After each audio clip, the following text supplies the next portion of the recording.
Hello and welcome back to the Stronghold.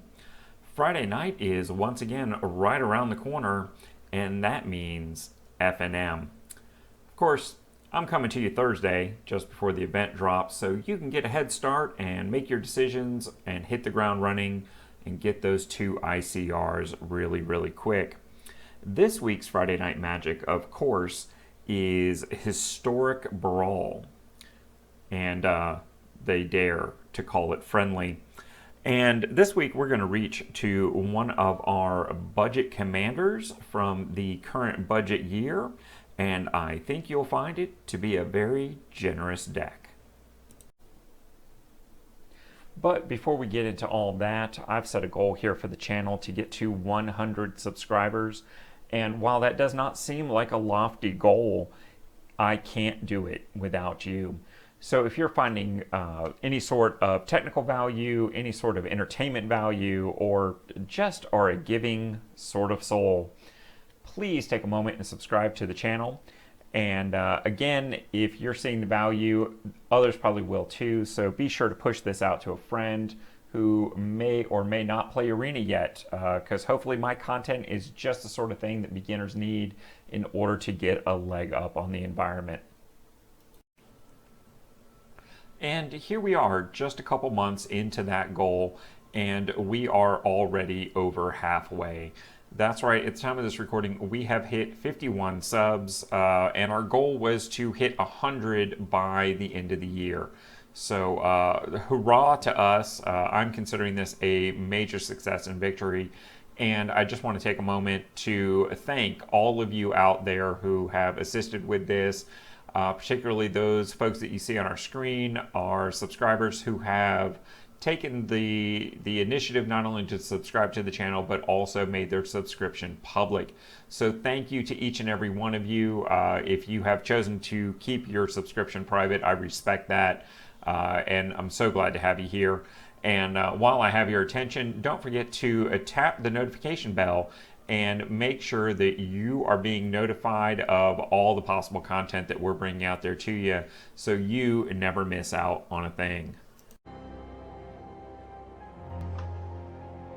All right, so let's get into that deck. I'm sure most of you have already guessed that this week we are building around Grumgully, the Generous. See what I did there? You gotta love the pun. But let's take a look at the deck here. As you can see, we've got Grumgully in as our commander.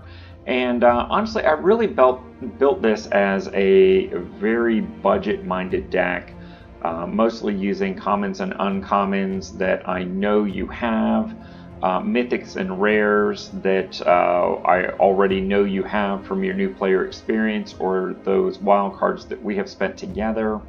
Or in the case of something like the Great Henge, something that I really hope you have, but isn't exactly essential to the deck. So don't feel like you're married to this particular list. Change this up according to your collection.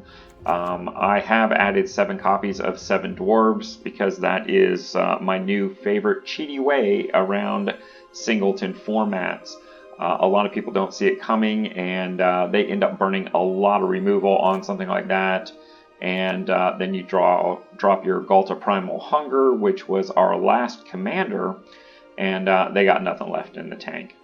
The main card that I want to talk about today, and the one that is an actual wild card recommendation to add to your historic collection, is none other than Collected Company.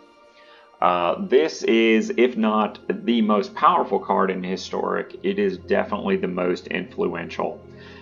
In my recent video on the Historic meta, I talked about how much the meta was warped towards green, and this is the reason why.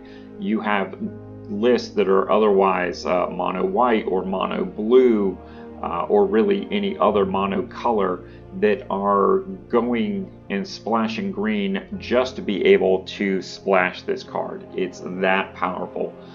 3 colorless and a green, so it is very splashable into almost any deck with very minimal effort. It is an instant, which just adds to the tricksable aspect of it. When you cast it, look at the top 6 cards of your library. Put up to 2 creature cards with mana value 3 or less from among them onto the battlefield. Put the rest on the bottom of your library in any order. So it is kind of a deep dig for 6 cards. It's a little bit of a tutor, depending upon how your deck is built. And well, it also brings them directly into play onto the battlefield, bypassing your hand altogether.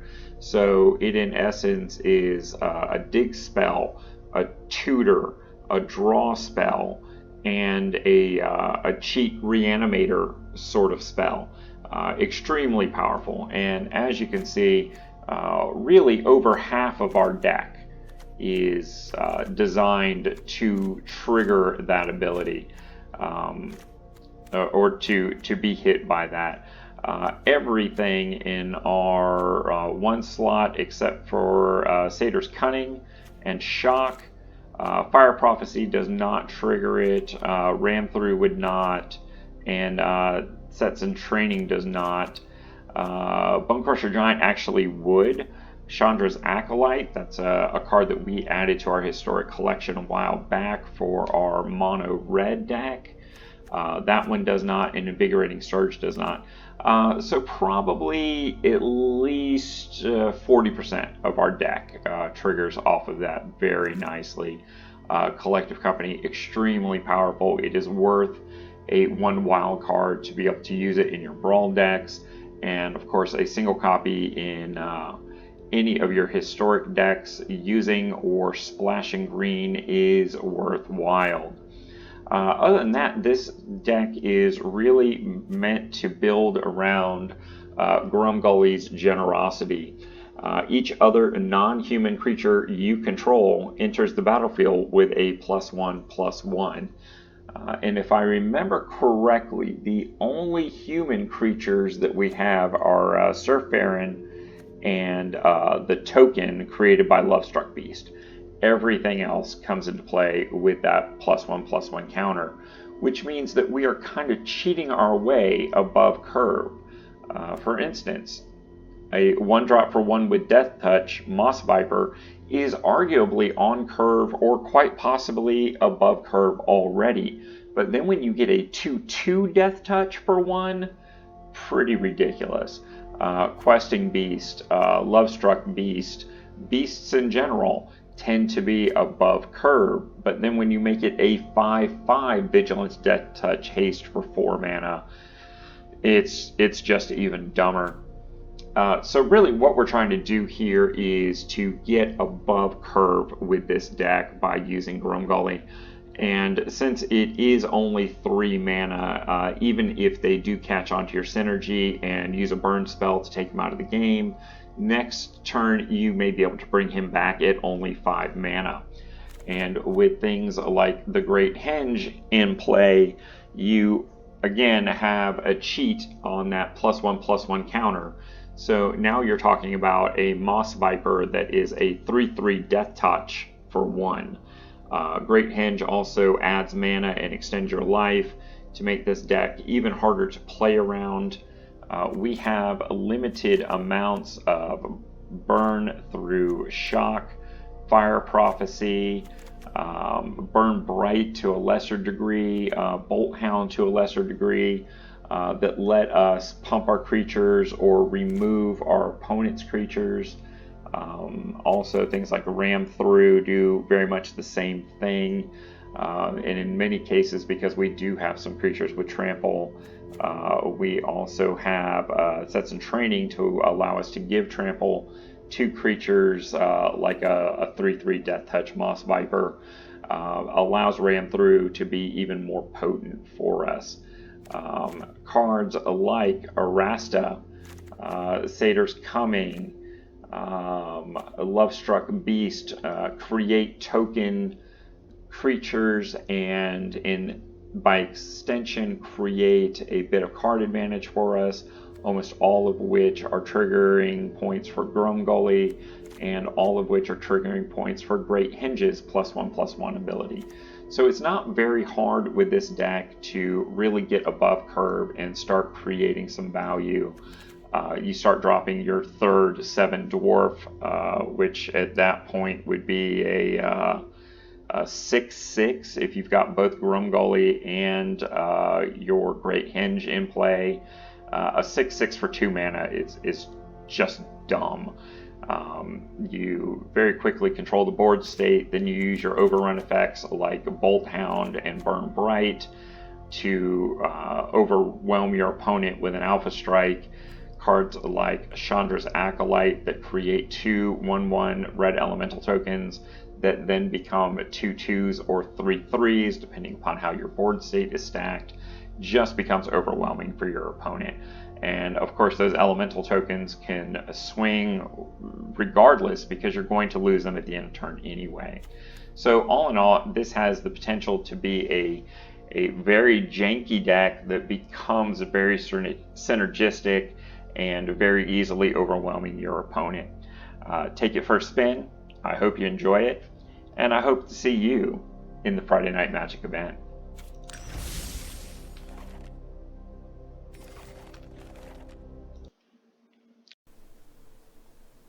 Wait, what's that? You didn't catch all that? Well, Matt wants you to know the links are in the doobly-doo.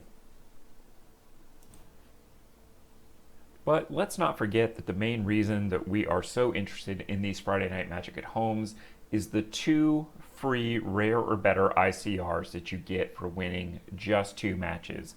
That's right, 1 ICR per win for the first 2 wins. It just doesn't get better return than that on Magic Arena.